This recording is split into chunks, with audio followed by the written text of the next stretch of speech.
Sunday రోజున దుబాయ్లో ఒక సమావేశం అయింది. దాదాపు 200 మంది 50 వచ్చారు. వాళ్ళు చెప్పిన 2 మాటలు చెప్పడానికి నేను నిలబడి ఉన్నాను.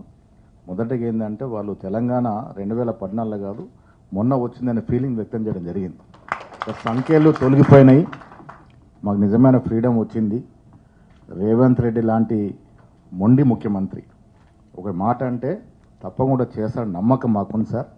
ఆ నమ్మకం ఉందనే మాట మీరు ముఖ్యమంత్రి గారు చెప్పండి. నేను చెప్పాను మొన్న, ఎల్లుండి రివ్యూ ఉంది, రివ్యూలో తప్పకుండా ముఖ్యమంత్రి తీసుకెళ్తానని. మహిళలు వాళ్ళు కూడా చెప్పడం జరిగింది, మాకు తొలిసారిగా నమ్మకం ఏర్పడ్డది, ఈయనైతేనే చేయగలుగుతాడు అని ఒక భరోసా వారికి ఉంది. ఇప్పటికే 5 లక్షలు ఇచ్చున్నాం. వాళ్ళు పెట్టిన మెయిన్ డిమాండ్స్లో గల్ఫ్ వెల్ఫేర్ ఫౌండేషన్ ఒకటి, తర్వాత అన్నిటికన్నా ముఖ్యం ఎన్ఆర్ఐ పాలసీ. ముఖ్యమంత్రిగా దయచేసి మీరు ఒక టీంని కేరళ పంపిస్తే కేరళలో బహత్తరంగా ఆ పాలసీని ఇంప్లిమెంట్ చేస్తున్న మాట చెప్పడం జరిగింది.